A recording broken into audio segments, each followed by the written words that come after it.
بوجهه الكريم وسلطانه الكريم من الشيطان الرجيم من همزه ونفخه ونفسه بسم اللہ الرحمن الرحیم سورۃ الحجرات۔ جب ہم مکی صورتیں پڑھتے ہیں تو مکہ کے موضوع اور ہوتے ہیں، جب مدنی صورتیں پڑھتے ہیں تو اس میں سختی، اس میں حکم، احکام، تعلیم، ترقی، فرائض لاگو کرنا، یہ سب کہاں نظر آتا ہے؟ مدنی صورتوں میں۔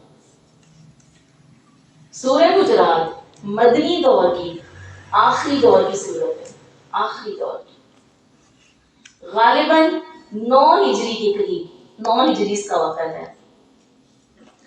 عام الوفود اس سال کو کہا جاتا ہے جس میں باہر سے وفد، بڑے بڑے لوگ اپنے قافلے قبیلوں کے ساتھ نبی صلی اللہ علیہ وآلہ وسلم سے اسلام قبول کرنے کے لیے خود آیا کرتے تھے۔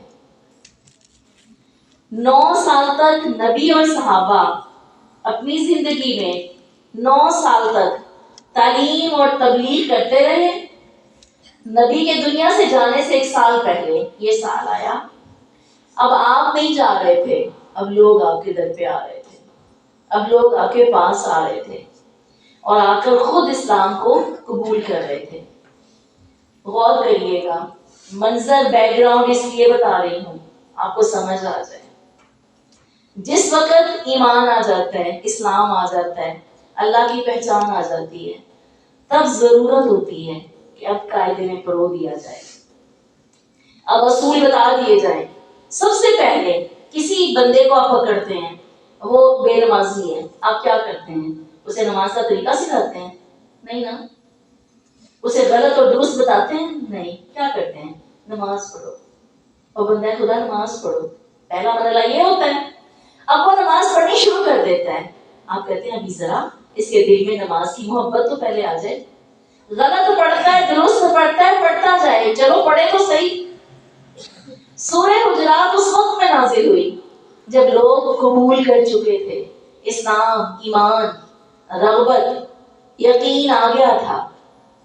آپ کے لیے سورہ حجرات ایسے ڈرا دینے والی احکام، لازم، فرائض، اگر کوئی انسان یہ بھی سمجھتا ہے کہ سنت پر عمل نہ کیا جائے تو معافی ہو جائے گی، اگر وہ اللہ کے قول کو فرض سمجھتا ہے تو آج اس کا ایک ایک حکم فرض سمجھ کر سنیے گا۔ اللہ کس کو فرض، تم کس کو فرض کہتے ہو؟ حالانکہ اللہ تو کہتا ہے وَمَا آتَاكُمُ الرَّسُولُ فَخُذُوهُ، جو رسول دیتا ہے اس کو پکڑ لو، وہ بھی لازم ہے، ہر سنت بھی لازم ہے۔ لیکن اگر اس بات کو بھی دیکھا جائے تو قرآن کا حکم فرض کے درجے۔ اب پہلے مقام پر نماز نہیں سمجھائی جاتی، صرف رغبت دلائی جاتی ہے، پھر اسے کہا جاتا ہے نماز ایسے اور ایسے پڑھو۔ گزر گئے کئی سال، نماز پڑھنے لگ گیا، اب نماز پڑھتے کئی سال گزرنے کے بعد اختتام آ رہا ہے تو کیا کہا جاتا ہے؟ تمہیں نہیں پتا نماز کیسے پڑھی جاتی ہے؟ یہ کوئی طریقہ ہے نماز پڑھنے کا؟ ایسے کھڑے ہو، ایسے بیٹھو، ایسے چلو۔ سختی کب ہوتی ہے؟ جب سب کچھ پورا ہو جاتا ہے۔ تو کیا ہم سب اس درجے پر آ گئے ہیں؟ اب ہمیں سورہ حجرات سمجھ لینی چاہیے۔ اب ہم پر یہ وقت آ گیا ہے، ہم نمازی ہو چکے ہیں، اللہ پر یقین اور ایمان ہے، تو پھر حجرات سننے کا لطف آئے گا، پھر سمجھ آئے گی۔ نمازی بن گئے، روزہ دار بن گئے، اللہ کی صفات کو جان لیا ہے، اب اس کے وہ طریقے جو میری نفس پر بھاری گزرتے ہیں پھر وہ سنیں گے۔ حجرات آپ صرف جب صورتوں کا پس منظر دیکھتے ہیں نا، یقین کریں پس منظر جانے بغیر پڑھنے کا مزہ کوئی نہیں آتا، سمجھ نہیں آتی۔ اللہ تعالیٰ نے مسلمانوں کو آداب کی تعلیم دی، فرمایا یہ وہ آداب ہیں جو اہل ایمان کے شایان شان ہیں، جن سے ان کے حسن میں اضافہ ہوتا ہے۔ وہ اکیلے نمازی روزہ دار نہ رہ جائیں، وہ اکیلے حاجی نہ رہ جائیں، ان کے یہ سلیقے بھی ان کا حسن ہونے چاہیے۔ فرمایا یہ اہل ایمان کی شان ہے، اللہ نے اپنے رسول کے ذریعے اپنے رسول کا ادب سکھایا، اللہ نے اپنے رسول کے ذریعے تمہیں طریقہ زندگی کا حسن دیا. شیطان کی چالوں میں سے سب سے بڑی اور اہم چال پتہ ہے کیا ہے؟ علم سے روکنا. وہ کہتا ہے علم سے روک دو. شیطان آپ کے سادہ قرآن پڑھنے میں حائل نہیں ہوتا. شیطان آپ کی نماز میں بہت کم دخل اندازی کرتا ہے. سب سے زیادہ مصیبت پتہ کہاں ڈالتا ہے؟ جب قرآن کا علم نہیں کرتے. تدبر غور و فکر کرتا ہے، نہ یہ نہ کرو. علم پر روتا ہے کیونکہ اسے پتا ہے جس نے علم کو پا لیا وہ اللہ کا بہترین بندہ ہو جائے گا. حدیث میں آتا ہے اہل القرآن وہ نہیں ہے جو حافظ قرآن ہے. اہل القرآن وہ بھی نہیں ہے جو قرآن کا علم بہت رکھتے ہیں. اہل القرآن وہ ہیں جو قرآن کی تعلیم کو اپنے عمل میں ڈالتے ہیں اگرچہ کوئی ایک آیت بھی نہ آتی ہو. آج ہم سارے ساتھی حجرات کو اس ایمان سے سنیں گے اللہ کک نہ یاد کر سکے، کچھ نہ اس کی کتابیں پڑھ سکے، کوئی گرامر نہ جان سکے، اللہ اہل القرآن میں لکھ لینا. اہل القرآن اللہ کے وہ بندے ہوں گے جنہوں نے ان تعلیمات کو اپنی عمل میں ڈال لیا. انہوں نے سمیعنا و اطعنا کر دیا. اگلی شک وجہ نہیں جانی، نہیں بیان کرنا آیا، مگر قرآن کو زندگی بنا لیا. اللہ ہم سب کو ایک ایک قرآن کے میرے سننے والے ساتھیوں کو اہل القرآن میں شامل فرما. بسم اللہ الرحمن الرحیم یا ایھا الذین آمنوا لا تقدموا بین یدی اللہ ورسولہ واتقوا اللہ ان اللہ سمیع علیم. اے لوگوں جو ایمان لائے ہو، اللہ اور اس کے رسول صلی اللہ علیہ وسلم سے آگے نہ بڑھا کرو، رسول سے آگے نہ بڑھا کرو. اللہ سے ڈرو، اللہ سب سننے والا اور جاننے والا ہے. اللہ اور اس کے رسول سے ہم میں سے کوئی آگے بڑھتا ہے؟ میں آپ پر واضح کرتی ہوں، آپ اپنا جائزہ خود لیجئے. فرمایا اللہ کے کلام میں حکم آ جاتا ہے، نبی کی حدیث میں حکم آ جاتا ہے، شریعت کا قانون سامنے آ جاتا ہے، بندہ کہتا ہے نہیں یہ تو کوئی بات ہی نہ ہوئی. وہ اپنے فیصلے اپنی رائے کو اہمیت دیتا ہے. یہ اللہ اور اس کے رسول سے آگے بڑھنا ہے. بتانا میرا کام، اپنی جائزہ زندگی میں لینا آپ کا کام. اے لوگوں جو ایمان لائے ہو، اللہ اور اس کے رسول سے آگے نہ بڑھو. جو وہ کہتے وہی رک جاؤ، جو وہ حکم دے اسی پر عمل کرو. اے لوگوں جو ایمان لائے ہو، یہاں سے قانون شروع ہو گیا. پہلے ایمان تازہ کیا، اب قانون کرنا شروع ہو گیا. اے لوگوں جو ایمان لائے ہو، اپنی آواز کو نبی کی آواز سے بلند نہ کرو. نبی صلی اللہ علیہ وسلم کے ساتھ اونچی آواز سے بات نہ کیا کرو. جس طرح تم ایک دوسرے کو بلاتے ہو اس طرح نبی کو نہ بلایا کرو. ایسا نہ ہو تمہارے سارے کیے کرائے نیکیاں اعمال ضائع ہو جائیں، تمہیں خبر بھی نہ ہو. اس کی تفسیر اور تفسیر کیا بتاتی ہے؟ نبی موجود تھے. یہ میں نے آپ کو بتایا جب باہر سے لوگ آنے شروع ہوئے تب ضرورت پڑی تھی سورہ حجرات کی. نبی کے صحابہ ہوں، آپ کے ارد گرد کے لوگ ہوں اور وہ ان ایٹیکیٹس ان مینرز کو نہ جانتے ہوں، یہ تو ممکن ہی نہیں تھا. وہ تو اپنی نگاہ آپ کی نگاہ سے پہلے نہیں اٹھاتے تھے. وہ تو آپ کے چلتے ہوئے قدم سے آگے قدم نہیں رکھتے تھے. وہ تو اتنے مہذب اور شائستہ انسان تھے. یاد ہے نا وہ حدیث، اللہ نے پوری کائنات کے دلوں پہ نظر ڈالی، سب سے بہترین دل جس کا پایا اس کو محمد بنایا صلی اللہ علیہ وسلم. پھر ان کے بعد پوری کائنات پہ نظر ڈالی، جن دلوں کو بہترین پایا ان کو نبی کا وزیر بنایا. تو ان کی تو کوئی ایسی چیز تھی ہی نہیں. لیکن نئے آنے والے ایسا کرتے، آپ کو آواز دیتے، آپ کی راتوں کی نیند کی کمی آپ کیلولا کیا کرتے، آپ اپنے گھر کے اندر مصروف ہوتے، آپ باہر نہ آتے، لوگ باہر آ کر آوازیں دینے لگ جاتے. نبی کو اس طرح آوازیں نہ دیا کرو. اس کی مصروفیت، اس کے جگراتے اور اس کی محنتوں سے تم واقف نہیں ہو، اس کو آواز نہ دیا کرو. وہ عام لوگوں کی طرح اپنی نیند نہیں سوتا، اپنی نیند نہیں اٹھتا. اس کی مصروفیت اور اس کے تقدس اور عظمت کا خیال رکھتے ہوئے یہ تھا ان کی زندگی میں حکم. اب نبی صلی اللہ علیہ وسلم دنیا سے چلے گئے، اب کیا حکم ہے؟ اس کی تفسیر میں فرمایا نبی کی مجلس ہو، آپ کی بات ہو رہی ہو، آپ کا ذکر ہو رہا ہو، مسجد اللہ کا گھر، اللہ اور اس کے رسول سے آگے نہیں بڑھنا. مسجد اللہ کا گھر، مجلس میں اللہ اور رسول کا ذکر. فرمایا آپ کی بات میں، اگر آپ کی بات میں اہمیت ہے اور اللہ کی اور نبی کی بات آپ کی سمجھ میں نہیں آ رہی، یہ نہ کہیں یہ کیسا قانون ہے، تو سمجھ ہی نہیں آ رہی. اس میں بھی بے ادبی ہے، اس میں بھی گستاخی ہے. آپ کو حدیث رسول کی سمجھ نہیں آ رہی، 10 دفعہ پڑھیں، 100 دفعہ سوال کریں، پر یہ نہ کہیں کہ یہ بات تو عقل سے دور لگتی ہے. اس پہ کیڑے نہ نکالیں، نقص نہ نکالیں. نبی کی بات اللہ کی بات سے اپنی بات کو اہمیت نہ دیں. فرمایا یہ ادب ہے. اذان ہو رہی ہے، خطبہ ہو رہا ہے، تعلیم تدریس، شور نہ کریں. مساجد میں تراویح کے دوران کسی قسم کا شور غلغلہ، اپنے ذاتی کام، اپنی باتیں. فرمایا یہ سب کرنا مسجد کے اور اس جگہ کے، یہ اللہ اور اس کے رسول سے آگے بڑھنا ہے. مسجد میں شور کرنے سے متعلق اتنی احادیث موجود ہے، اونچی بولنے سے. اسی وقت ابھی میں بس صرف بات کرتے کرتے کھانسی لینے کے لیے رک جاؤں، دیکھیے گا کیسا شور اٹھتا. تراویح میں 2-4 تراویحاں پڑھنے کے بعد وقفہ آتا ہے. اللہ جانتا لگتا ہے کیڑوں کی طرح لوگ سوئے اٹھ گئے، ایک دم چلنے لگتے ہیں، آوازیں، باتیں، شور.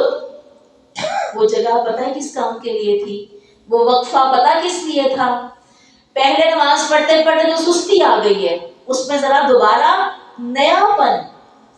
آج اس بات پر مجھے بہت اہمیت کا احساس ہوا.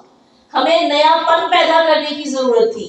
وہ 4 رکعتوں میں جو سستی آئی تھی، اٹھ کے نئے طریقے سے اللہ سے بات کرنے لگ جاؤ، نئے طریقے سے ذکر کرنے لگ جاؤ. کسی کونے میں 10 منٹ تھوڑے نہیں ہوتے، 10 منٹ میں کسی نکڑ میں بیٹھ کے دعا کر رہا ہو، پھر دوبارہ سے اللہ سے جڑو. دیکھو اس دوران تمہیں اگلی 4 رکعتوں کا لطف دوبارہ ہو جائے گا. وہ اس لیے نہیں تھی کب سے منہ بند ہے، منہ تھک گیا ہے، اب میں ذرا چیونگم چبا لوں.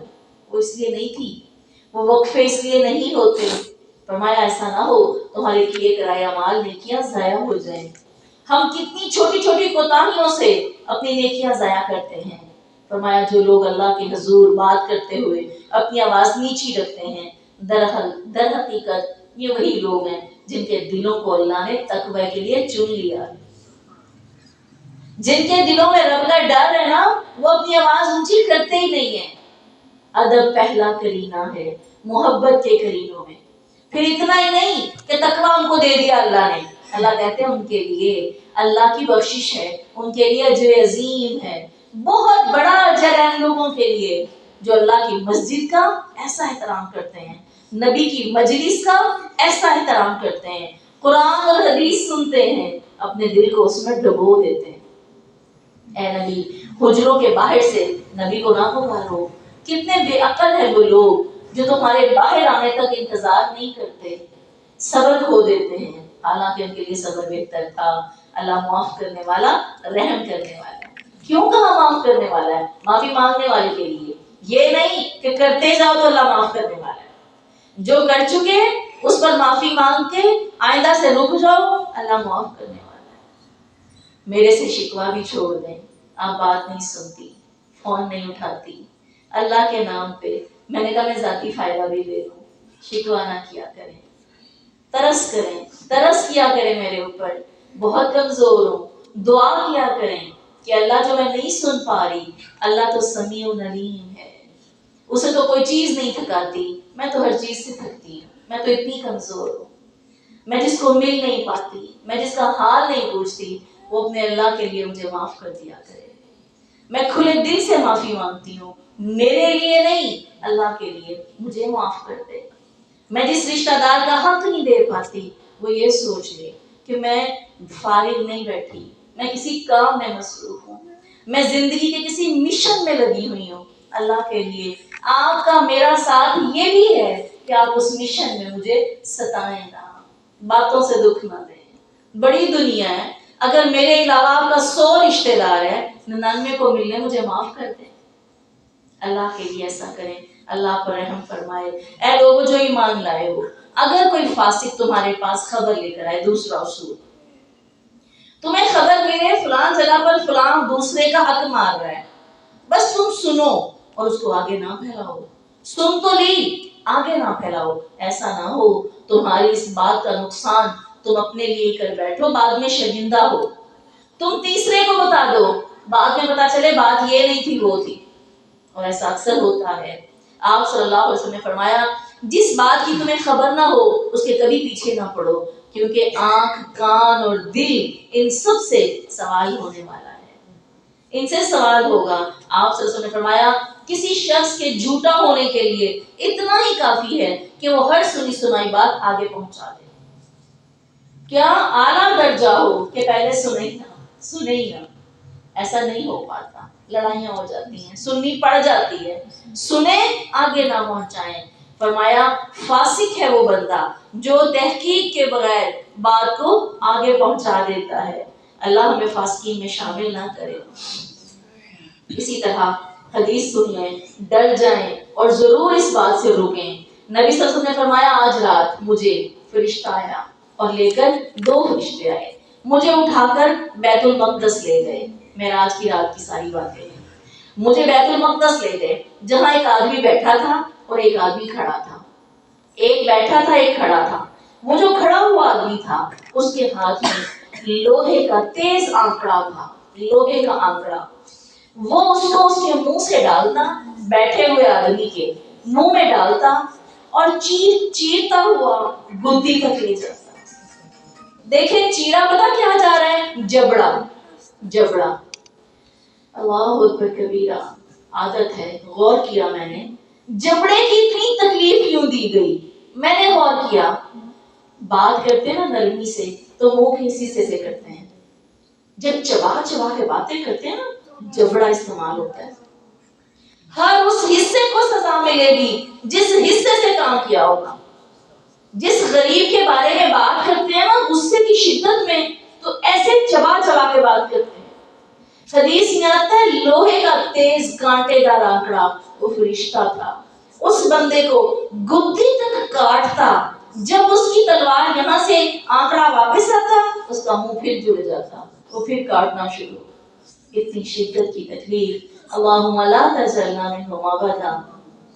فرمایا میں نے اس منظر کو پوچھا اور آپ سے نے پوچھا یہ کون ہے. فرمایا یہ وہ جھوٹا آدمی ہے. یہ بات شروع کرتا تھا خاندان میں, رشتہ داروں میں, گلی محلے میں بات شروع کرتا تھا. اس سے بات نکلتی تھی دنیا تک پہنچ جاتی تھی, لوگوں میں پھیل جاتی تھی, پوری دنیا نے سنی اور اس بات کو آگے کیا. وہ سارا گناہ کس کو ملا؟ جس نے بات شروع کی. کوئی تو آخر شروع کرتا ہی ہے نا, مانتا کوئی نہیں, شروع کوئی تو کرتا ہے. فرمایا وہ نہیں جانتا کئی گھروں میں فساد ہوا, کئی جگہ نقصان ہوئے. ایک بات منہ سے ایک بات نکالی. اللہ رب العزت ایسی سزاؤں سے ہمیں ڈرنے والا بنا دے. وَاعْلَمُوا أَنَّ فِيكُمْ رَسُولَ اللَّهِ. فرمایا جان لو تمہارے درمیان اللہ کا رسول موجود ہے. اگر وہ بہت سے معاملات میں تمہاری بات مان لیا کرے تو تم مشکل میں پڑ جاؤ. فرمائشیں سوچ سمجھ کے کیا کرو. یہ چاہتا ہوں وہ چاہتا ہوں, اللہ کے نبی اب ایسا کر دیں ایسا, مشورے سوچ سمجھ کے دیا کرو. اللہ نے تم کو ایمان کی محبت دے دی ہے, تمہارے دل کو ایمان کے لیے پسند کر لیا ہے, اس پر شکر ادا کرو. اگر وہ فسق اور نافرمانی کو تم سے دور کر دیا نا تو یہ تم پر اللہ کی رحمت ہے. اللہ جاننے والا حکمت والا ہے. اللہم زینا بزینت الایمان واجعلنا ھداۃ مہتدین. اللہ ہمارے دلوں میں ایمان کو مزین کر دے, دلوں میں ایمان کو خوبصورتی کے ساتھ سجا دے. اہل ایمان اگر 2 گروہ آپس میں لڑنے لگ جایا کریں, چوتھا حکم آ گیا, گنتیاں کرتے جائیں. کیا کیا کرنا ہے, گنتی نہ کی نا بھول جائیں گے. ایک کام کر کے سوچیں گے بڑا تیر مار لیا. اے ایمان والوں 2 گروہ آپس میں لڑے, 2 بندے لڑے, 2 سہیلیاں, 2 رشتے دار, 2 خاندان آپس میں جب لڑے ان کے درمیان صلح کرا دیا کرو. اگر ان میں سے ایک گروہ دوسرے پر زیادتی کرے تو زیادتی کرنے والے سے لڑو یہاں تک کہ وہ اللہ کے حکم کی طرف واپس آ جائے. لڑنے کی ہمت ہے؟ زیادتی کرنے والے کے ساتھ لڑو. ہمت نہیں ہے, ہمت نہیں ہے. آپ صلی اللہ علیہ وسلم نے فرمایا کیا میں تمہیں ایسا صدقے کی خبر نہ دوں جس کی خرچ کو اللہ سب سے زیادہ پسند کرتا ہے. اگر تم وہ صدقہ کرتے ہو نا تو وہ کائنات میں اللہ کو سب سے زیادہ پسند ہے. اور میں دو لوگوں کے درمیان صلح کرا دیا کرو. صلح کرانا صدقہ، مومن کا مسکرانا صدقہ. ہم پیسے ڈھونڈتے رہتے ہیں صدقے کے لیے، ہم گھروں کے اندر چیزیں ڈھونڈتے رہتے ہیں صدقے کے لیے. دو کے درمیان صلح کرا دیا کرو اور اس سے لڑو. اس لڑائی کے لیے میں نے آج صبح بیٹھ کے ریسرچ کی کہ یہ لڑائی کیسے لڑی جائے. مفسرین کہتے ہیں لڑائی اس بندے سے یہ ہے کہ وہ اپنی غلطی کو مانے اور جھکے. فرمایا اگر تم دو کے درمیان صرف صلح کرا دو اور ان کی کوئی زیادتی اور کمی اور بیشی کو کلیئر نہ کرو، فرمایا اس کا نقصان تم لڑا کے صلح کر کے اپنے گھر جاؤ گے، دل دوبارہ میلے ہو جائیں گے، فساد ختم نہیں ہوگا. پورا حکم قرآن کے لفظ سنیں. فرمایا فَأَصْلِحُوا بَيْنَهُمَا بِالْعَدْلِ وَأَقْسِطُوا، عدل کے ساتھ انصاف کے ساتھ صلح کرواؤ. کیا کرتے ہیں لوگ؟ کوئی بات نہیں، اٹھو اٹھو گلے ملو، خیر خیر گلے ملو گلے ملو، بڑا زور دیا جاتا ہے. کیا ہوگا؟ گلے ملنے سے کیا ہوگا؟ دل صاف ہو جائیں گے. زیادتی جو کی تھی بات اب یہ نہیں کہ زیادتی واپس کرنی ہے، اس کو کوئی چیز دے کر دینی ہے، چاہے کسی نے کسی کا قلہ کھا لیا ہو، بس معاملے کو ڈسکس کرو، رفع دفع کرو. جب بڑے سے بڑا گنہگار زیادتی مان لیتا ہے نا تو معاف کرنے والے کو معاف کرنے کا مزہ آ جاتا ہے. لطف یہ ہے صلح کا، حق یہ ہے صلح کا. گلے ملوانے سے صلح نہیں ہوتی، گلے ملا بھی سیکنڈ میں جاتا ہے اور بقیے بھی سیکنڈ میں ادھر جاتے ہیں. صلح کرواؤ بات کر کے. بہن آپ نے یہ کہا تھا، میری تو یہ بات ہی نہیں تھی. رفع دفع کرواؤ، معاملے کا حل کرواؤ. یہ پتا چلا مجھے اس کی ریسرچ سے اللہ ایسی صلح پسند کرتا ہے. گلے ملنے سے صلح نہیں ہوتی، اس میں ہمت ہے. ان اللہ یحب المقسطین، اللہ ایسے انصاف کرنے والوں کو پسند فرماتا ہے. یہ ہے انصاف کا درجہ، یہ ہے زیادتی کو زیادتی تسلیم کروانا. اخوۃ فاصلحوا بین اخویکم واتقوا اللہ لعلکم ترحمون. جو تم میں سے چاہتا ہے اس پر رحم کیا جائے، وہ بھائیوں کے درمیان تعلقات کو درست رکھا کرے. اللہ سے امید ہے کہ تم پر رحم کیا جائے گا. خون سے زیادہ ایمان کا رشتہ مضبوط ہے. مومن مومن کا بھائی ہے، مومن مومن کا آئینہ ہے. یہ سب حدیثیں ہیں. اور مومن مومن کے لیے خیر خواہی کا جذبہ رکھتا ہے. حضرت جبیر بن عبداللہ فرماتے ہیں مجھ سے 3 باتوں پر میرے رسول نے بیعت لی تھی، اور پہلی بات تھی نماز ہمیشہ قائم کرنا، زکات ہمیشہ ادا کرنا. تیسرا تھا ہر مسلمان کی خیر خواہی کرنا. ہر مسلمان کی دل میں بھلائی اور خیر کا جذبہ رکھنا. اس کائنات کے خوش قسمت ہیں وہ لوگ جو دلوں کے نرم، جو دوسروں کے لیے پگھل جاتے ہیں، جو دوسروں کے خیر خواہ ہوتے ہیں. حضرت ابو ہریرہ فرماتے ہیں کہ نبی صلی اللہ علیہ وسلم نے فرمایا ہر مسلمان پر دوسرے مسلمان کی جان، مال اور عزت حرام ہے. عزت حرام ہے. کتنی بار دہراؤں، عزت حرام ہے. وہ جو کسی کی عزت پہ ہاتھ ڈالا، کسی کی عزت کے بارے میں برا بھلا کہا، وہ تو حرام کھایا تم نے. وہ تو تم نے قتل کیا اس کی حرمت کا، تم نے پامال کیا. یا ایھا الذین آمنو، 6 حکم میرا خیال ہے گزر گئے ہیں. یا ایھا الذین آمنو لا یسخر قوم من قوم، اے لوگوں جو ایمان لائے ہو. یہ ہے وہ آیت جو میں پیچھے 2-3 بار آپ کو یاد کروا چکی ہوں. اے لوگوں جو ایمان لائے ہو، ایک قوم کسی دوسری قوم کا مذاق نہ اڑائے. قریب ہے کہ وہ جو اس کا مذاق اڑایا جا رہا ہے وہ تم سے بہتر ہو. اسی آیت کے اندر اللہ کہتے ہیں وَلَا نِسَاءٌ مِّن نِسَاءٍ، کوئی عورت کسی عورت کا مذاق نہ اڑائے. قوم کے بعد ایمان والے مردوں اور عورتوں کے بعد دوبارہ عورت ہے گا. عورت مذاق اڑانے میں زیادہ جلدی کرتی ہے. عَسَىٰ يَكُنَّ خَيْرًا مِّنْهُنَّ، ہو سکتا ہے وہ جس کا تم مذاق اڑا رہے ہو وہ تم سے بہتر ہو. مذاق اڑانے کی کئی وجوہات. انسان اندر سے کمزور ہوتا ہے، کمپلیکس کا شکار ہوتا ہے، جیلس فیل کرتا ہے، اس مقام کو پا نہیں سکتا، دوسرے کا مذاق اڑاتا ہے، یا خود کو بڑی چیز سمجھتا ہے. دونوں صورتوں میں نہ تکبر جائز ہے نہ کچھ. فرمایا تمہیں موت نہیں آئے گی, حدیث رسول سن لیں, تمہیں موت نہیں آئے گی جب تک کہ تم کسی پر ہنسے تھے تم پر ہنسا نہ جائے. تمہیں موت نہیں آئے گی.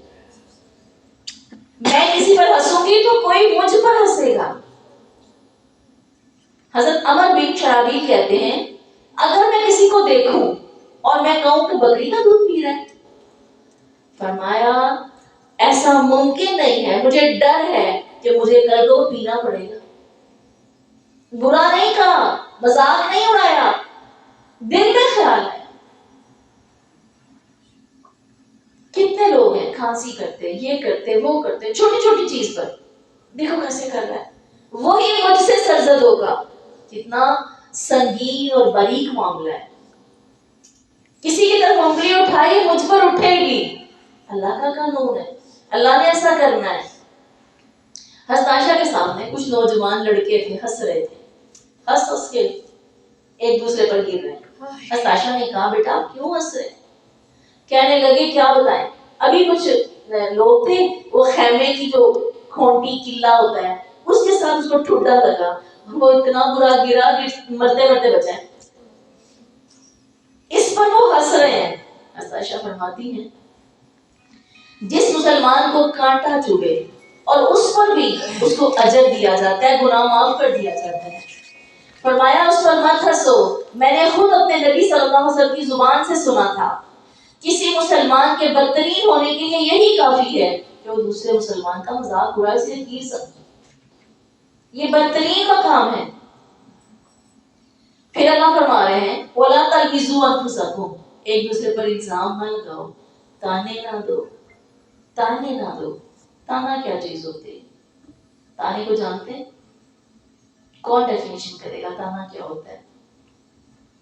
تانا کس کو کہتے ہیں پتہ ہے کسی کو کہ نہیں پتا؟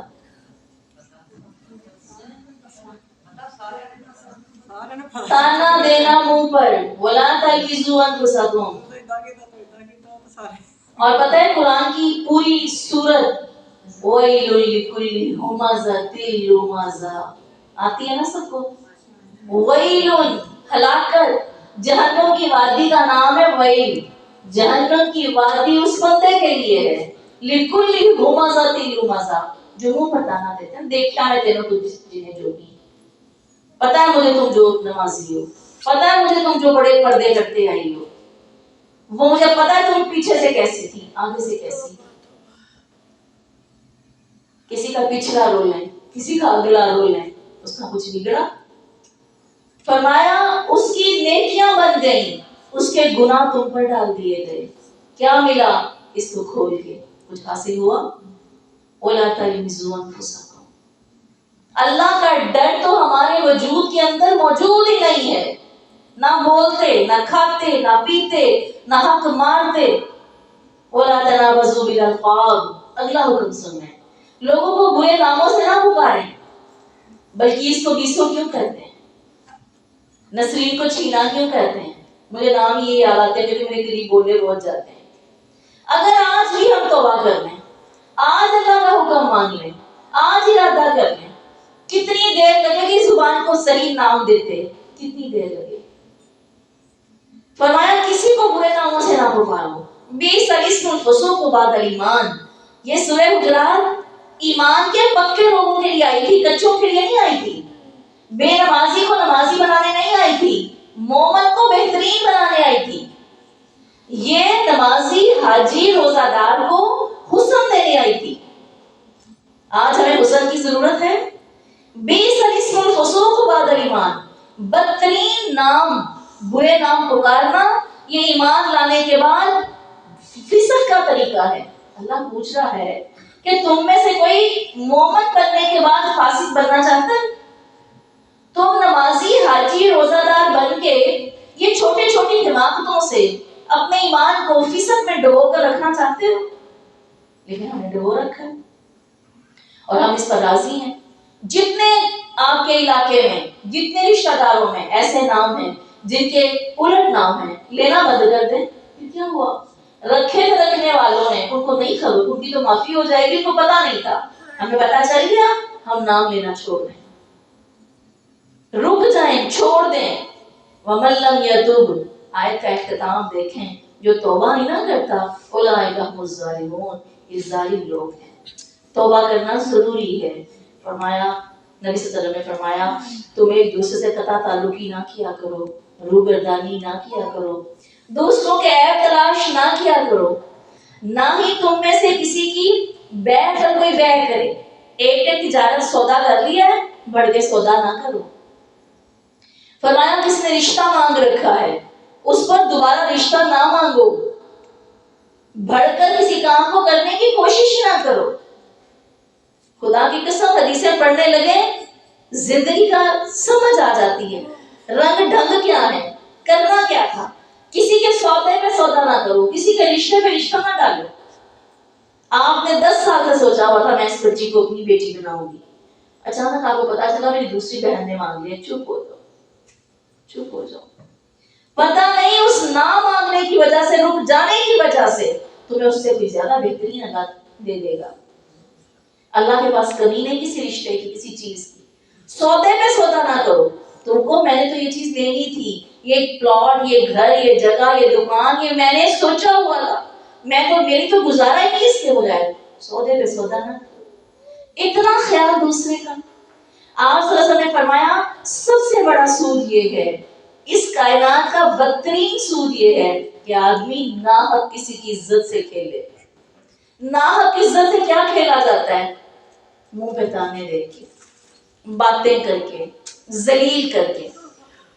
تم تو ایسے ہو، تم تو ایسے ہو، تمہارا تو دل نہیں اچھا، تمہارا تو طریقہ نہیں اچھا.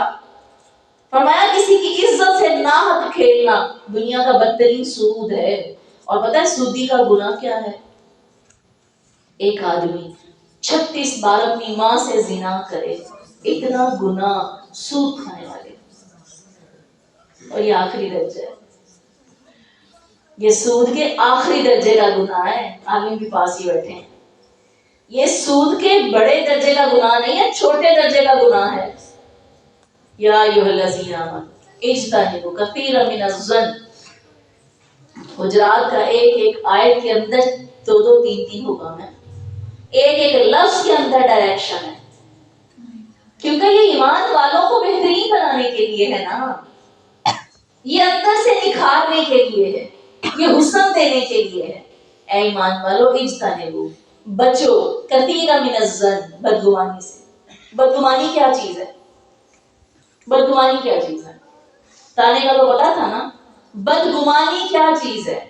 میرے دل میں خیال آ گیا ہے وہ کمرے میں بیٹھی لڑکی یہ کر رہی ہے، چاہے وہ کر رہی ہے چاہے وہ نہیں کر رہی، میں نے آنکھ سے نہیں نہ دیکھا، یہ میری بدگمانی ہے.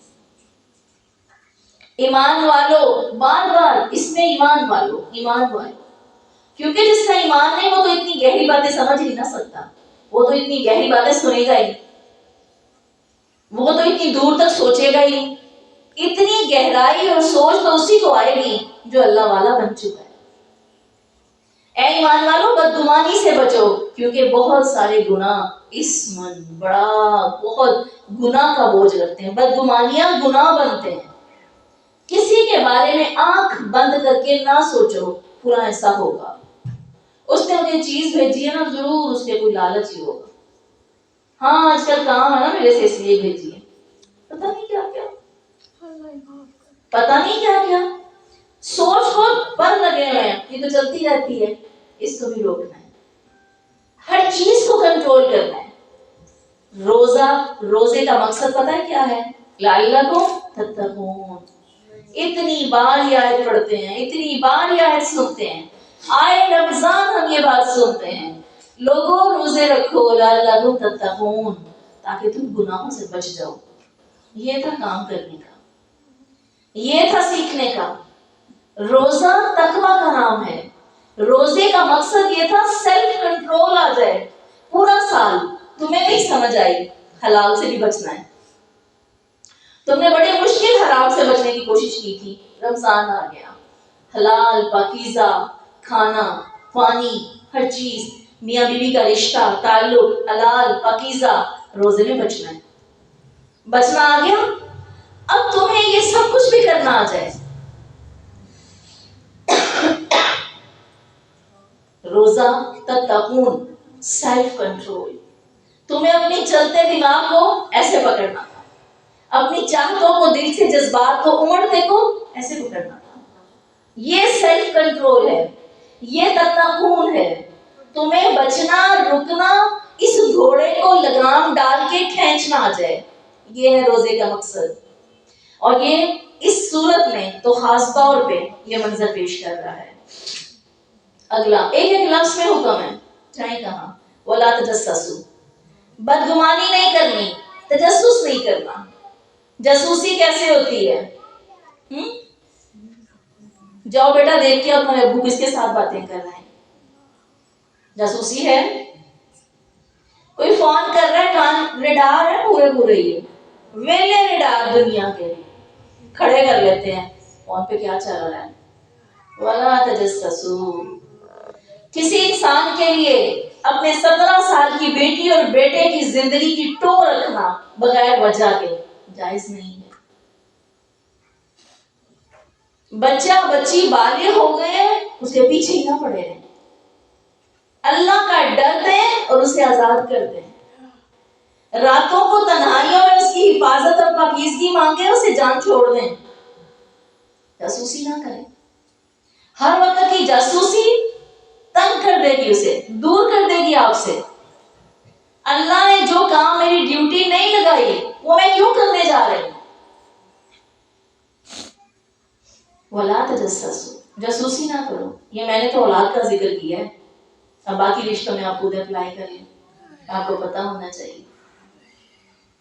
کسی ماں پر بیٹی کی خبر رکھنا جائز نہیں ہے. بہو کہوں گی تو اعتراض ہوگا. بیٹی کی خبر رکھنا جائز نہیں ہے. کی کر رہی ہے اپنے کارڈ، کتنے ستی کی ہویا، کوئی ضرورت نہیں ہے. وَلَا تَجَسَّسُوا، جائز نہیں ہے. اللہ کے بندوں، یہ قرآن کے حکم ہمارے لیے ہوتے ہیں. یہ پرندوں اور جانوروں کے لیے نہیں ہے، یہ کافروں کے لیے نہیں ہے، یہ نئے مسلمان ہونے والوں کے لیے نہیں ہے. تمہیں جاسوسی نہیں کرنی، تمہیں نہیں دیکھنا کوئی کیا کر رہا ہے. ہاں دیکھنا تھا، اپنے آپ کو دیکھنا تھا. اپنی جاسوسیاں کرو، کیا غلط کیا، کیا درست کیا. وَلَا يَغْتَبْ بَعْضُكُمْ بَعْضًا، کوئی کسی کی غیبت نہ کرے، برائی نہ کرے. غیبت کو تجسس اور بدگمانی کے بعد رکھا اللہ نے. جانتے ہیں کیوں؟ پہلے جائزہ لے گی تمہاری نظر، تمہارا دماغ سوچے گا، پھر زبان بولے گی. اتنی خوبصورت ترتیب ہے نا قرآن میں. مر جائے نا بندہ رب کے لیے تو کافی نہیں ہے. جان دی ہوئی اسی کی تھی. حق تو یہ ہے کہ حق ادا نہ ہوا. پوری زندگی پڑھے قرآن، پھر اگلی دفعہ نئے طریقے سے سامنے آتا ہے. وَلَا تَجَسَّسُوا، غیبت نہ کرو، جاسوسی نہ کرو، بدگمانی نہ کرو. جب نظر دیکھ لے گی نا کسی کو کچھ کرتے ہوئے، جب چھوٹے بچے کے ذریعے کان کھڑے کر کے کسی کی معلومات پہنچ جائے گی، پھر یہ نہیں رکے گی، پھر یہ بولے گی. تو اس کی پہلی منزل کون سی تھی؟ پہلا طریقہ کون سا تھا؟ دماغ میں سوچو ہی نہ، آنکھ کو دیکھنے ہی نہ دو. دیوار کھڑی کر لو لوہے کی اپنے ارد گرد. مجھے نہیں سروکار کوئی کیا کر رہا ہے. کسی کو ضرورت پڑ جائے تو مدد کر دو اور اپنی آہنی دیوار کے اندر داخل ہو جاؤ. دیکھو گے، سوچو گے، جاسوسی کرو گے، حالات پتہ چل جائیں گے، زبان پہ تو آ ہی جائے گا. پھر غیبت سے روک نہیں سکتے. ایک صحابی نے اللہ کے نبی سے پوچھا، سچی بات جو میں آنکھ سے دیکھوں، جو میں نے خود دیکھی، میں اس کا بھی ذکر کروں تو کیا یہ بھی غیبت ہے؟ فرمایا یہی تو غیبت ہے. اگر بات سچی نہ ہوئی اور تم نے کر دی، پھر تو بہتان ہے، پھر تو 80 کوڑے کی سزا پاؤ گے. تم نے دیکھی نہیں، تمہیں پتہ ہی نہیں، تم نے کہہ دیا فلاں ایسا ہے. وہ تو غیبت نہیں، وہ تو بہتان ہے. سچی بات کرنا ہی تو غیبت ہے. نبی صلی اللہ علیہ وسلم کے پاس ایک آدمی کا ذکر ہوا. ہم میں سے کچھ ساتھی سست بھی تو ہوتے ہیں نا، ہمارے بچے، ہماری اولاد، ہمارے ساتھی، پتہ نہیں وہ بہن ایمان کے کس درجے پر نہیں ہوگی، چلو سست ہے. ایک آدمی کا ذکر ہوا تو کہنے لگے وہ تو ایسا ہے جب تک اس کے منہ میں نہ ڈالو کھاتا ہی نہیں، جب تک سواری پہ دھکا دے کے سوار نہ کرو سوار نہیں ہوتا. آپ نے فرمایا تم نے اس کی غیبت کی. صحابہ کہتے ہیں کہ ہم سچ کہہ رہے ہیں, قسم خدا کی واسطہ ہے. ہاں یہی تو غیبت ہے, سچائی تو غیبت ہے. کیوں کی تم نے؟ وہ جیسا ہے اللہ اس کا حامی ناصر ہے. بات نہ کرو, بات نہ کرو. ایک جو ہے عالم ہے, وہ کہتے ہیں خدا کی قسم جس دن سے حجرات پڑی ہے, جس دن سے اللہ کے قوانین کو جانا ہے, زبان بند ہو گئی ہے, منہ سے کوئی لفظ نہیں نکلتا.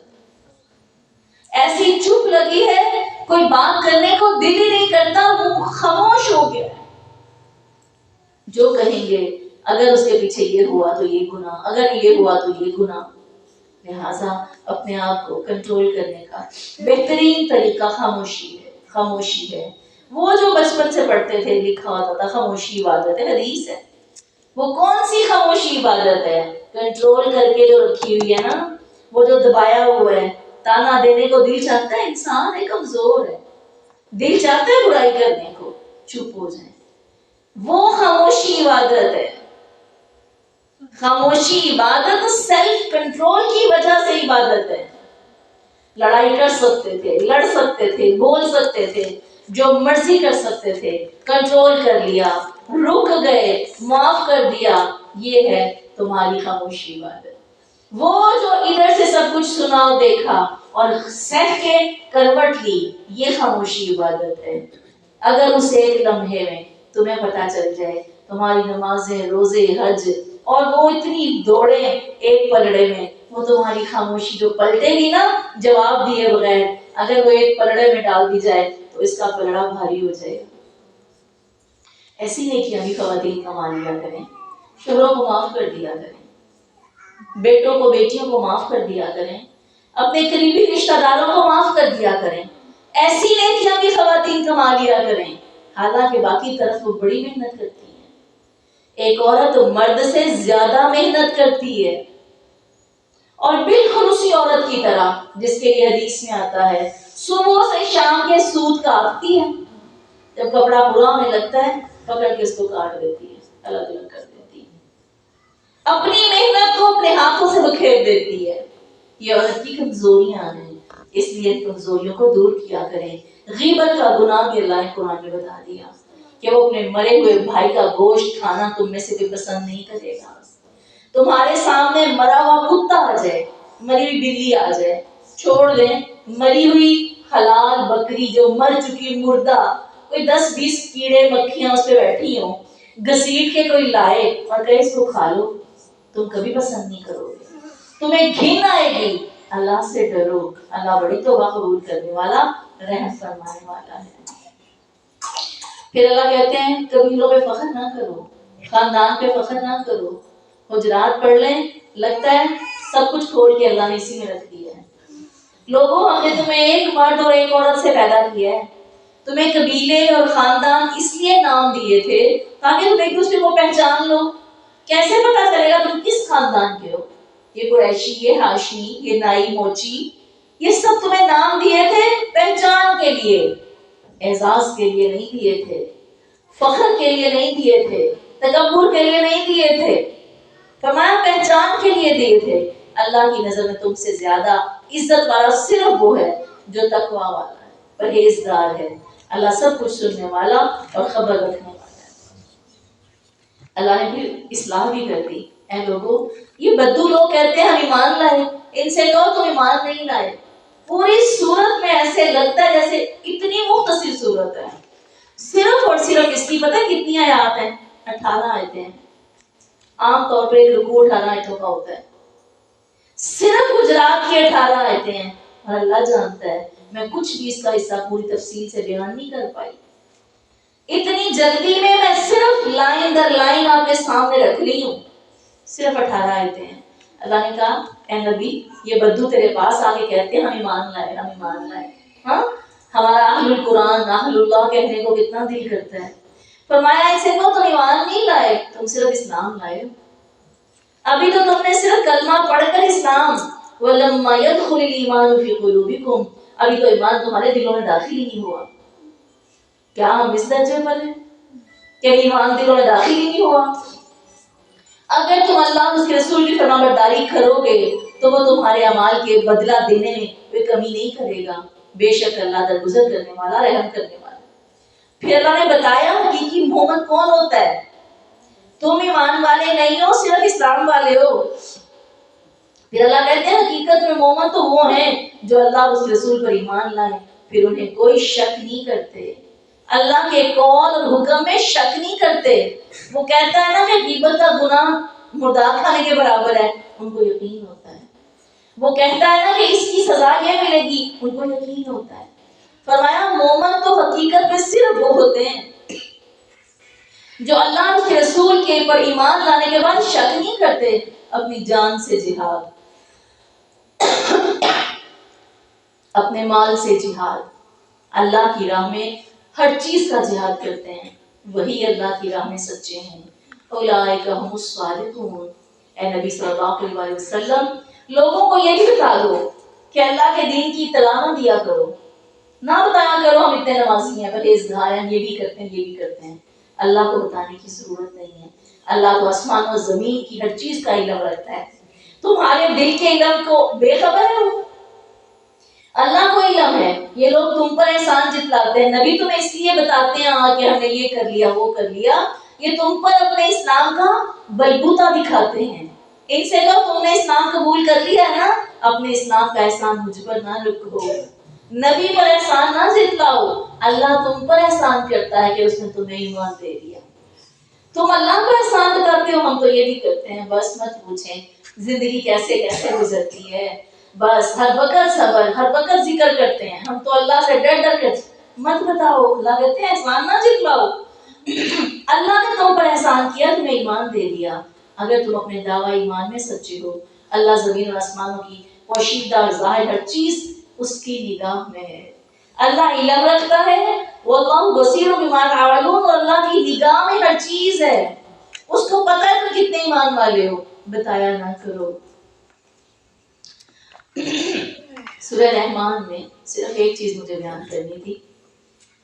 رحمان میں اللہ کی نعمتیں ہیں، اللہ کی کائنات کی نعمتیں ہیں، اور میں اس کو پڑھتے وقت سوچ رہی تھی کہ اللہ کے ناموں میں ہم نے کافی چیزوں کو جان لیا، اللہ کے نام کے تحت ہم نے رحمان کی بہت سی خوبیاں جاننے کی کوشش کر لی، الحمدللہ۔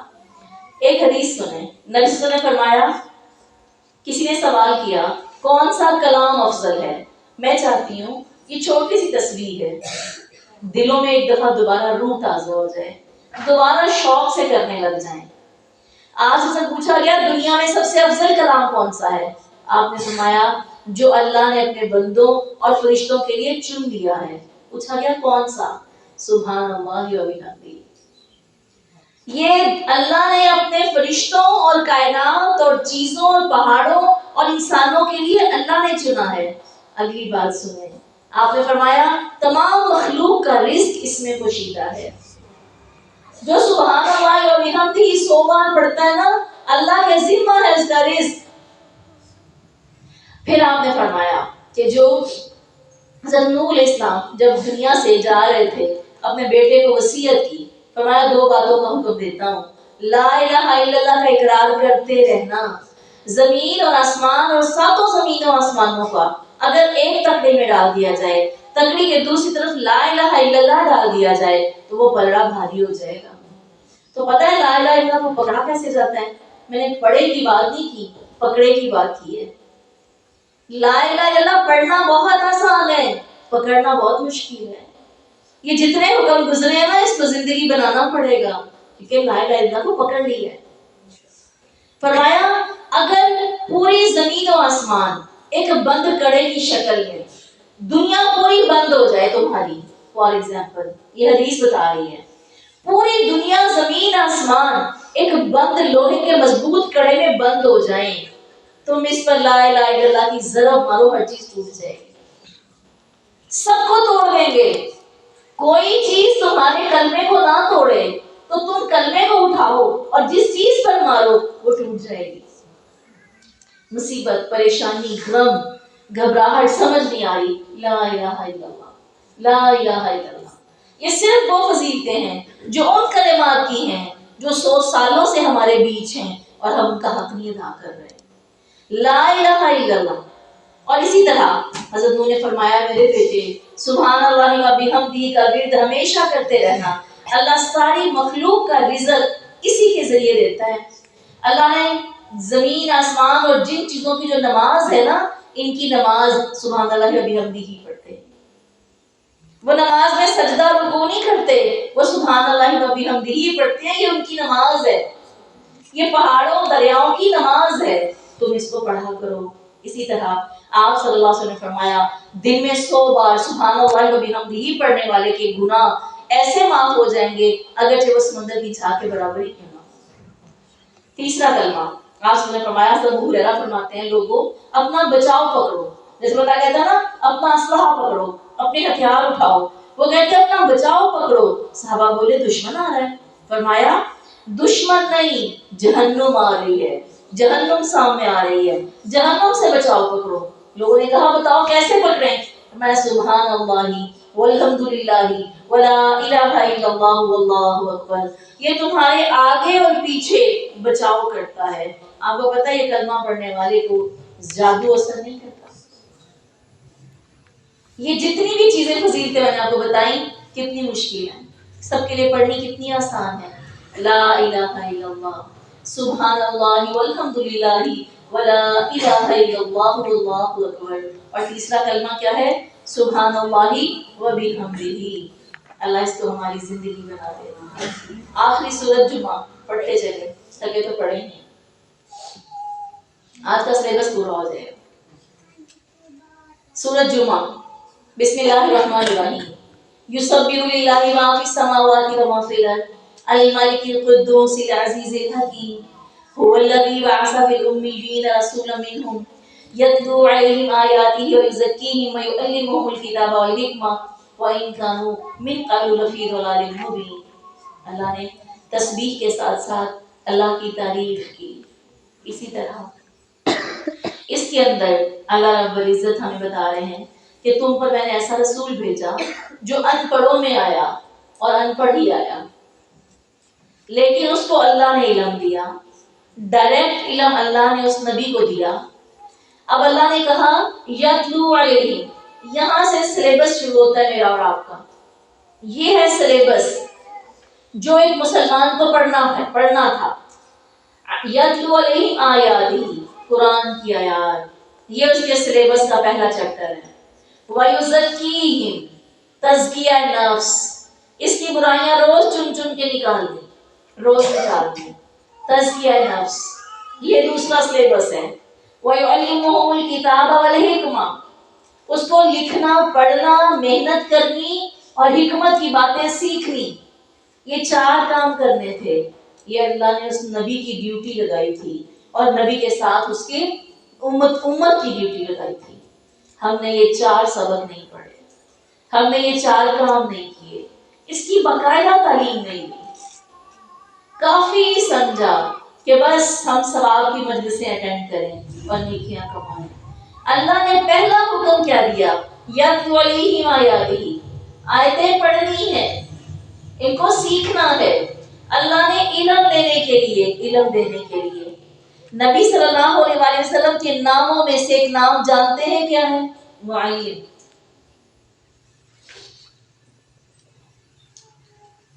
اللہ نے نبی صلی اللہ علیہ وسلم کو معلم بنا کر بھیجا تھا. وہ معلم جو علم دینے آیا اس کا سلیبس ہمیں بھول گیا. بچیوں کو میٹرک ایف اے بی اے کروا کے ہم کتنے راضی ہو گئے. ان کو ماسٹر کی ڈگری کروائی تو سمجھ لیا پوری تعلیم دلوا دی. یہ ہے سلیبس قرآن کا جو اللہ نے اپنے رسول کے ہاتھ بھیجا تھا. جو اللہ اور رسالت پر ایمان رکھتا ہے وہ ان چیزوں کو یاد رکھتا ہے. ذالک فضل اللہ یؤتیہ من یشاء واللہ ذو الفضل العظیم. یہ اللہ کا فضل ہے, اللہ اسی کو دیتا ہے جس کو چاہتا ہے, اور اللہ صاحب فضل عظیم ہے. اللہ نے اس جگہ پر اپنے قرآن کی تعلیم کو صاحب فضل عظیم کے ساتھ جوڑا ہے. یہ اللہ کا فضل ہے اور وہ فضل والا اس فضل کو اسی کے دل پر نازل کرتا ہے جس کو پسند کرتا ہے. مگر نہ علم کا ایک پہلو اللہ نے یہاں بیان کیا. مثال ان لوگوں کی جنہوں نے تورات کو اٹھا رکھا تھا, بڑے عالم تھے, بہت پڑھ لکھ گئے تھے. دونوں منظر اللہ نے واضح کر دیے. تعلیم لینی بھی ہے اور لے کر گدھا بھی نہیں بننا. فرمایا وہ لوگ قرآن کو اٹھائے پھر رہے تھے، ان کی مثال ایسے ہے جیسے کسی گدھے کے اوپر کتابیں لادی ہوئی. گدھے پر کتابیں کب لادی جاتی ہیں؟ جب کتابیں گھر سے ردی بنا کر بیچنے کے لیے بھیجی جاتی ہیں. اور دوسری صورت میں گدھے کو پتہ نہیں ہوتا میرے اوپر ترمذی شریف پڑی ہے، میری کمر پر حدیث بخاری ہے، میری کمر پر وہ کتاب ہے جو عرش عظیم کا کلام ہے. گدھے کو کیا پتا میری کمر پہ کیا پڑا ہے؟ فرمایا ایسے لوگوں نے تورات کا علم لیا تھا، جس پر کتاب اتری تھی وہ اللہ والے بنے تھے، مگر ان پر ایسے تھا جیسے گدھے پر کتابیں لادی ہوئی ہیں. آج علم والے سن رہے ہیں. کتنی بچیاں قرآن پڑھ کے گھر بیٹھ جاتی ہیں، آہستہ آہستہ بھولنے لگتی ہیں کہ ہم نے یہ سبق بھی پڑھا تھا، ہم نے یہ بھی سوچا تھا، یہ بھی چاہا تھا، یہ بھی اللہ کا حکم ہم نے اپنے کانوں سے سنا تھا، ہاتھوں سے لکھا تھا. ایسے بھولنے والوں کے لیے اللہ نے یہ مثال دی ہے. پہلے پڑھنا فرض کیا، پھر فرض کی شکل بھی دکھا دی کہ بھولنے والے نہ بننا. واللہ لا یہدی القوم الظالمین. پھر اللہ ظالموں کو ہدایت نہیں دیا کرتا. کہہ دیجیے اے لوگوں جو یہودی بن گئے تھے، اگر تمہارا گمان ہے کہ تم اللہ کے ولی ہو اور دنیا کو چھوڑ کر تم اللہ کے چہیتے ہو تو موت کی آرزو کرو اگر تم سچے ہو. اللہ کا ولی تو ہر وقت چاہتا ہے اللہ اپنے پاس بلاؤ اور اس دنیا کی مصیبت سے جان چھڑا.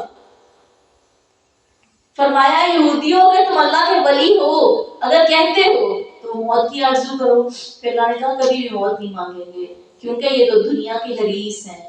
ان سے کہہ دو ان الموت الذی تفرون منہ، اگر تم موت سے بچ کے بھاگ بھی نکلے تم بچ کر نہیں رہو گے، موت تمہیں ضرور پا لے گی.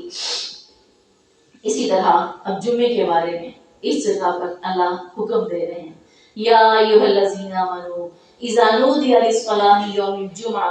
اے لوگوں جو ایمان والے ہو. ایمان والے مخاطب تھے حجرات میں، ایمان والے مخاطب ہیں سورہ جمعہ میں. عام لوگوں کو اللہ کہتا ہی نہیں نا، جو جمعہ نہیں پڑھنے آتا، جو جمعے کے دن کی اہمیت ہی نہیں جانتا، جمعے کی رغبت نہیں رکھتا، اللہ ان کو نہیں پکارتے. اے ایمان والو جمعے کو جمعہ سمجھ کے چل پڑے ہو نا تو سن لو، جب تمہیں نماز کے لیے بلایا جائے جمعے کے دن تو تم کیا کرو؟ سب سے پہلے اللہ کے ذکر کی طرف تیز قدم چلو. صبح سے اٹھ کے دوڑ لگے گی تو جمعہ پڑھ پاؤ گے ورنہ جمعہ رہ جائے گا. اس دوران خرید و فروخت چھوڑ دو، دنیا کے جھنجٹ اور باتیں اور کام سوچیں چھوڑ دو.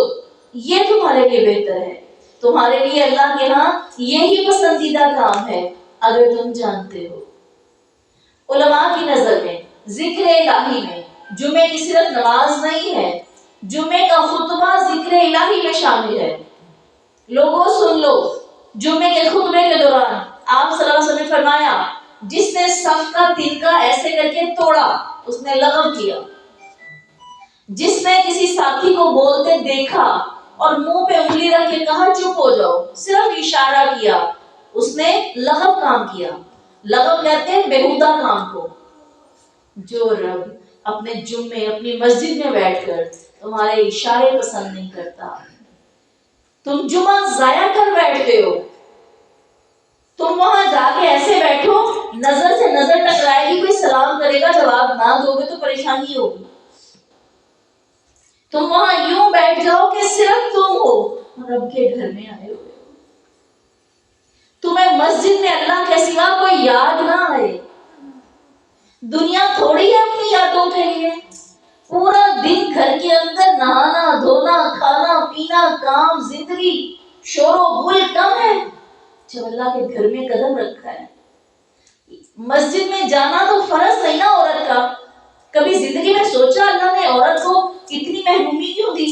مردوں کو 5 بار مسجد میں بلایا، عورتوں کو 1 بار فرض نہیں کیا. غور کیا ہے؟ چلو 8 دن بعد جمعہ ہی فرض ہوتا، وہ بھی نہیں فرض کیا. کیوں؟ عورت کے بکھیڑے رولے کام دھندے بچے مسائل اللہ نے تو فرض ہی نہیں کیا. اللہ نے وہ بوجھ ہی نہیں ڈالا اپنے کسی بھی بندے پر جو وہ کر نہیں سکتا تھا.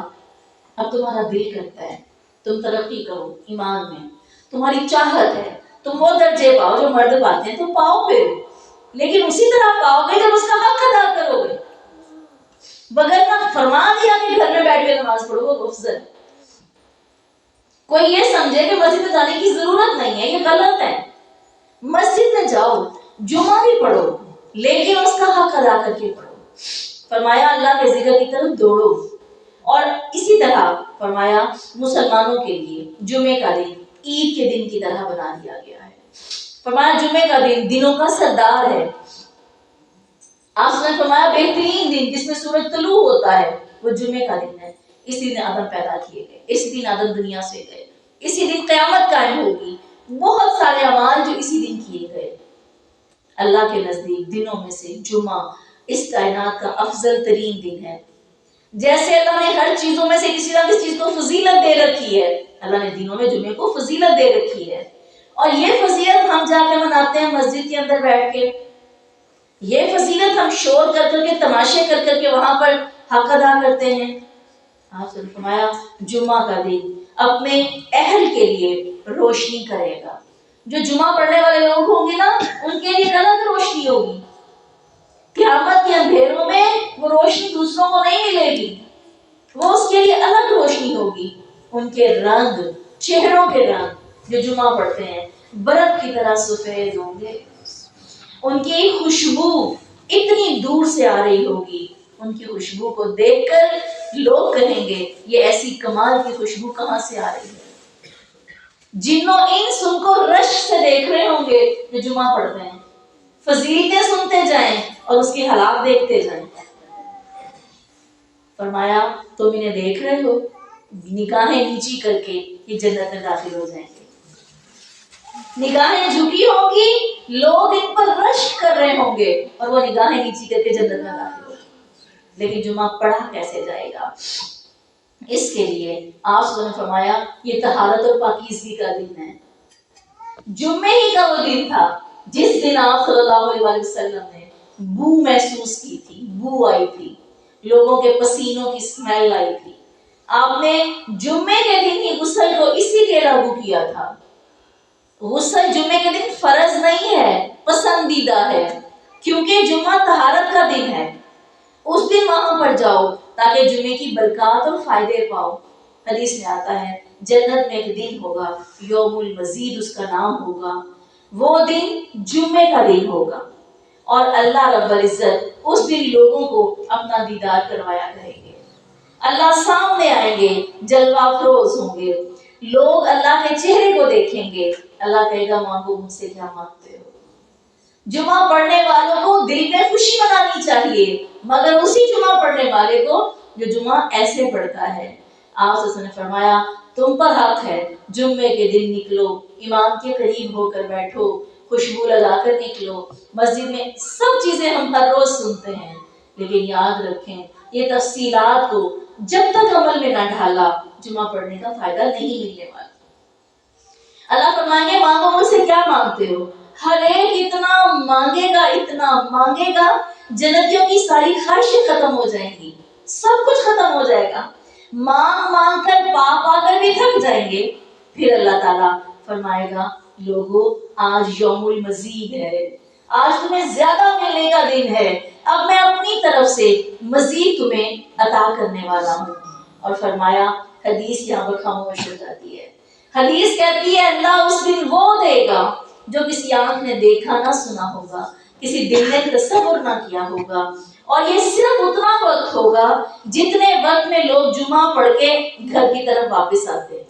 اتنی دیر میں اللہ پوری کائنات، جنتیوں کی کائنات کو منہ مانگا دینے کے بعد نہ جانے وہ رب کیا دے گا جو یوم المزید کو عطا کرے گا. جمعے کی فضیلت کو پانے کے لیے جمعے کا حق ادا کرنے والے بنے. اللہ فرماتے ہیں جب نماز جمعہ پوری ہو جائے زمین میں جاؤ، وہ جو رکی ہوئی باتیں جا کے ساری کر لو. وَابْتَغُوا مِن فَضْلِ اللَّهِ، اللہ کا فضل تلاش کرو. جو دکانیں بند کر کے آئے ہو جا کے دکانیں بھی کھول لو. تجارت جمعے کے بعد جائز، حلال، پاکیزہ ہے. ایک صحابی رسول مسجد سے نکلنے لگتے جمعے کے دن، دروازے میں کھڑے ہو جاتے، اللہ سے باتیں کرتے، کہتے اللہ میں نے تیری یاد کو، تیری پکار کو قبول کیا، تو نے کہا آ جاؤ میں آ گیا. اللہ میں تیرے کہنے سے آیا، اللہ تو نے کہا چلے جاؤ میں جا رہا ہوں، اللہ تو نے کہا وابتغوا من فضل اللہ، اللہ میں جا رہا ہوں اپنی دکان کھولنے، میں تیرا فضل تلاش کرنے جا رہا ہوں، اللہ میں جا رہا ہوں، جسے تو نے مجھے جیسے حکم دیا میں ویسا ہی پورا کر رہا ہوں، اب اپنا فضل اور اپنا کرم اور بہترین رزق دینا۔ ایسے مسجدوں کے دروازوں سے لگ لگ کے مانگنے والوں کو اللہ خیر نصیب نہیں دے گا۔ خدا کی قسم، مسجد کے دروازے، مسجد کی جوتیوں کی جگہ، مسجد کا داخلہ، مسجد سے نکلنا، مسجد کی ایک ایک چیز کی اتنی فضیلت ہے، اور ہمیں ابھی اس دنیا میں کوئی سکون لینے کے لیے کوئی اور جگہ چاہیے۔ اللہ کی مسجدیں اللہ کی رحمتوں سے بھری پڑی ہیں، ہمیں ابھی کچھ مانگنے کے لیے کوئی اور در چاہیے۔ کیوں صرف سوچ رکھا ہے کہ بیت اللہ میں جا کے سکون ملے گا؟ جس بندے کی قسمت میں عمرہ حج نہ ہوا وہ پوری زندگی محروم رہے۔ اللہ جانتا ہے، ان گھروں کو آباد کریں، ان کے حق ادا کریں، وہ سکون اللہ ہمیں یہاں بیٹھے پہنچا دے گا۔ وہ بھی اللہ کے گھر ہے اور مسجد بھی اللہ کا گھر ہے، اللہ ان کا حق ادا کرنے والا ہمیں بنا دے۔ سبحانک اللہم ربنا وبحمدک نشہد ان لا الہ الا انت نستغفرک ونتوب الیک۔